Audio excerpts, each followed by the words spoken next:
ಇಲ್ಲ, research almost ತುಂಬ research ಮಾಡ್ತಾ ಇದೀವಿ. ಯಾಕೆಂದ್ರೆ ಈ ಥರ ಸಿನಿಮಾಗಳನ್ನ ಹ್ಯಾಂಡಲ್ ಮಾಡ್ಬೇಕಾದ್ರೆ ಎಂಟರ್ಟೈನ್ಮೆಂಟ್ ಇಡಬೇಕು, ಜೊತೆಗೆ ಒಂದೇನೋ ಒಂದು ಥಾಟ್ ಪ್ರೋಸೆಸ್ನ ಹೇಳಬೇಕಾಗುತ್ತೆ.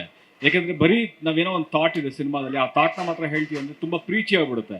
ಆ ಪ್ರೀಚಿನ ಇಟ್ಕೊಂಡು ಎಂಟರ್ಟೈನಿಂಗ್ ಆಗಿ ಎಲ್ರೂ ನಗಿಸ್ತಾ ಅದನ್ನ ತುಂಬ ಖುಷಿಯಾಗಿ ಹೇಳಬೇಕಾಗತ್ತೆ ಆ ವಿಚಾರನ. ಸೊ ಅದಕ್ಕೆ ರಿಸರ್ಚ್ ಸಿಕ್ಕಾಪಟ್ಟೆ ಮಾಡ್ತಾ ಇದ್ದೀವಿ. ಇವಾಗ ನಾವು ಸುಮ್ಮನೆ ಸಿಂಪಲ್ ಆಗಿ ಹೇಳ್ಬೇಕು ಅಂದರೆ ಎಲ್ಲರೂ 1 2 3 4 5 6 ಬರಿತೀವಲ್ವಾ, ಅದು ಯಾಕೆ ಅದೇ ಶೇಪಲ್ಲಿ ಬರಿತೀವಿ ಅಂತ ಯಾರಿಗೂ ಗೊತ್ತಿರೋದಿಲ್ಲ. ಅದು ರಿಸರ್ಚ್. ಆ ಥರ ಯಾಕೆ 1 ಇದೇ ಶೇಪಲ್ಲಿ ಬರಿಬೇಕು, ಯಾಕೆ 2 ಇದೇ ಶೇಪಲ್ಲಿ ಬರಿಬೇಕು ಅನ್ನೋದು. ಇವಾಗ ಏನು ಅಂದರೆ ಬೇಸಿಕ್ಲಿ 1 ಬರೆಯೋದೇ 1 ಆ್ಯಂಗಲ್, 2 ಅಂದರೆ 2 ಆ್ಯಂಗಲ್ಸ್ ಇದೆ ಅಂತ 2 ಆ್ಯಂಗಲ್. ಸೊ ಹಾಗಾಗಿ ಆ ಥರ ಒಂದು ರಿಸರ್ಚ್ ಎಲಿಮೆಂಟ್ಸ್ ತುಂಬ ನಡೀತಾ ಇದೆ. ಸೊ ಎಸ್ಪೆಷಲಿ ನನ್ನ ರೈಟಿಂಗ್ ಟೀಮು, ಸಂತೋಷ್ ಅಂತ ರೈಟಿಂಗ್ ಟೀಮಲ್ಲಿದ್ದಾರೆ, ಪ್ರಸನ್ನ ಅಥವಾ ಅಮೋಘ ವರ್ಷ ಅಥವಾ ನನ್ನ ಇಡೀ ಡೈರೆಕ್ಷನ್ ಡಿಪಾರ್ಟ್ಮೆಂಟಲ್ಲಿರೋ ಒಂದಷ್ಟು ತುಂಬ ಜನ, ಒಂದು 10-12 ಜನ ಬರೀ ರೈಟಿಂಗ್ ಟೀಮಲ್ಲಿದ್ದಾರೆ. ಯಾಕೆಂದರೆ ಇದು ರಿಸರ್ಚ್ ಮಾಡೋಕ್ಕೆ ತುಂಬ ವಿಷಯಗಳನ್ನ ರಿಸರ್ಚ್ ಮಾಡಬೇಕಾಗುತ್ತೆ. ಹೊಸ ಥರ ಇರೋ ವಿಷಯನ ಹೊಸ ಥರ ಹೇಳೋದಕ್ಕೆ, ಅದನ್ನ ಎಂಟರ್ಟೈನಿಂಗ್ ಆಗಿ ಹೇಳಬೇಕು. That is the biggest challenge.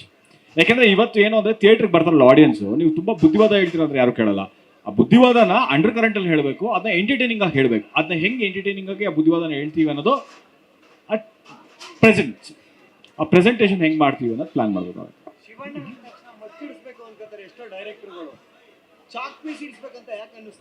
ಅದು ಗೀತಕ್ಕ ಐಡಿಯಾ. ಅದು ನನಗೆ ಆ್ಯಕ್ಚುಲ್ ಆಗಿ ಈ ಥರ ಒಂದು ಐಡಿಯಾ, ಆಲ್ ಕ್ರೆಡಿಟ್ಸ್ ಆ ಒಂದು ವಿಚಾರಕ್ಕೆ ಅದು ಗೀತಕ್ಕಂಗೆ ಹೋಗುತ್ತೆ. ಯಾಕೆ ಅಂದರೆ ಈ ಥರ ಒಂದು ಸಿನಿಮಾ ಒಂದು ದೊಡ್ಡ ಪ್ರೊಡಕ್ಷನ್ ಹೌಸ್ ಗೀತಾ ಪಿಕ್ಚರ್ಸ್. ಯಾಕೆಂದರೆ ನಾವು ಗೋಸ್ಟ್ ಮಾಡೋ ಟೈಮಲ್ಲಿ ಅವ್ರದ್ದು ವೇದ ಆಗಲೇ ಬಂದಿತ್ತು, ಬೈತರಣಗಳು ಬಂದಿತ್ತು. ಈ ಥರ ಒಂದು ಸಿನಿಮಾ ಮಾಡಬೇಕು ಅನ್ನೋ ಒಂದು ಥಾಟ್ ಪ್ರೋಸೆಸ್ ಅದು ಅವ್ರದ್ದು. ಆ್ಯಂಡ್ ನಾವು ಕೇಳಿದ ತಕ್ಷಣ ತುಂಬ ಖುಷಿ ಆಯಿತು. ಯಾಕೆಂದರೆ ಗೊತ್ತಿಲ್ಲ, ಯಾಕೆಂದರೆ ಶಿವಣ್ಣ ಅಲ್ಲಿವರೆಗೂ ನಮಗೆ ಲಾಸ್ಟ್ ನಾನು ಒಂದು 10 years ಅಥವಾ ಒಂದು 15 years ಬರೀ ಆ್ಯಕ್ಷನ್ ಮಾಸ್ ಸಿನಿಮಾಗಳು. ನನ್ನ ತೋಟಲ್ಲೂ ಅದೇ ಇರೋದು, ಶಿವಣ್ಣ ಹಿಂಗೆ ತೋರಿಸ್ಬೇಕು. ಯಾಕೆಂದರೆ ಗೋಸ್ಟ್ ಮಾಡ್ಬೇಕಾದ್ರೆ ನೆಕ್ಸ್ಟ್ ದಳವಾಗೆ ದಳವ ಹೆಂಗೆ ಪ್ಲಾನ್ ಮಾಡ್ಬೇಕು ಹಾಗೆ ಇರುತ್ತೆ. ಬಟ್ ವೆನ್ ಗೀತಕ್ಕ ಕೇಮ್ ಆ್ಯಂಡ್ ಟೋಲ್ಡ್ ಮಿ ಈ ಥರ ಒಂದು ಐಡಿಯಾ ಇದೆ, ಹಿಂಗೆಲ್ಲ ಮಾಡಿದೆ ಅಂದ ತಕ್ಷಣ ನಾನು ನೋಡೋ ರೀತಿ ಚೇಂಜ್ ಮಾಡ್ಕೊಳ್ತೀನಿ. ಹಿಂಗೂ ಮಾಡ್ಬೋದಲ್ವ. And Shivanna has amazing comedy timing. ನಾವು ಗೋಸ್ಟ್ ಮಾಡ್ಬೇಕಾದ್ರೆ ಸ್ಕ್ರೀನ್ ಕ್ಯಾಮ್ರಾ ಆನ್ ಮಾಡಿದಾಗ ಮಾತ್ರ ಆ್ಯಕ್ಷನ್, ಆಫ್ ಮಾಡಿದ್ರೆ ಫುಲ್ ಕಾಮಿಡಿ. ಸೊ ಆ ಒಂದು ಅದ್ಭುತವಾದ ಕಾಮಿಡಿ ಟೈಮಿಂಗ್ ನಾವು ಹಿಂದಿನ ಸಿನಿಮಾಗಳು ಎಲ್ಲರೂ ನೋಡಿದ್ದೀವಿ. And I thought it's a very big space. ಇವತ್ತಿಗೆ family entertainers are very less ಇವತ್ತು ಆ್ಯಕ್ಚುಲಾಗಿ. ಆ್ಯಂಡ್ ಶಿವಣ್ಣ ಅಂತ ಒಂದು ಸೂಪರ್ ಸ್ಟಾರ್ ಆ ಒಂದು ಫ್ಯಾಮಿಲಿ ಎಂಟರ್ಟೈನರ್ ಸಿನಿಮಾ ಮಾಡಿದಾಗ it's a huge plus in terms of collections, box office, audience ಬರೋ ಅಂಥ ಜನ. ಆ್ಯಂಡ್ ಎಷ್ಟು ಜನಕ್ಕೆ ರೀಚ್ ಮಾಡ್ತೀವಿ, ಎಲ್ಲ ಸೆಂಟರ್ ಜನಕ್ಕೂ ರೀಚ್ ಮಾಡ್ತೀವಿ, ಎಲ್ಲ ಥರದ ಮಕ್ಕಳು, ಎಲ್ಲ ಥರದ ಆಡಿಯನ್ಸ್ಗೂ ರೀಚ್ ಮಾಡೋದಕ್ಕೆ ತುಂಬ ದೊಡ್ಡ ಸ್ಕೋಪ್ ಅನ್ನಿಸ್ತು. So that is how we started writing ಆ ಒಂದು ಥಾಟ್ ಪ್ರೊಸೆಸ್. ಸೊ ಆ ಒಂದು ಎ ಫಾರ್ ಆನಂದ್ ಈ ಒಂದು ಸಿನಿಮಾದ concept credit completely goes to her.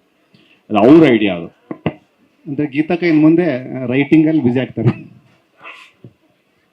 ಅದು ಆಗ್ತಾರೆ 100%. ಅವ್ರು ಅವಾಗಿಂದ ರೈಟಿಂಗ್ ಮಾಡಿ ನಾನು ಹಿಂಗೆ ಬೆಳೆಸಿರೋದು. ಚಾಕ್ ಹೇಳಿದ್ರಲ್ಲ, ಚಾಕ್ ಬಂದ್ಬಿಟ್ಟು ಚಾಕ್ಲಿ ಯಾವಾಗ ಒಂದು ಕ್ಲಾರಿಟಿ ಇರುತ್ತೆ, ಬರಿಬೇಕಾದ್ರೆ ನೀಟಾಗಿರುತ್ತೆ. ಇನ್ನೊಂದು ಚಾಕ್ಲಿ ಒಂದು ಸೌಂಡ್ ಬರುತ್ತೆ. ಸೊ ಜನ ಅಲ್ಲಿ ಪಾಠ ಕೇಳ್ತಾ ಇರ್ತಿಲ್ಲ, ಅವಾಗ ಆ ಸೌಂಡ್ ಇದೆಯಲ್ಲ, ಆ ಸೌಂಡ್ ಕಾನ್ಸಂಟ್ರೇಟ್ ಮಾಡ್ಬೋದು. ಚಾಕ್ ನನಗೆ ಫಸ್ಟ್ ಚಿಕ್ಕ ವಯಸ್ಸು ಚಾಕ್ ಬರೋದೇ ಅದೇ ಜ್ಞಾಪಕ.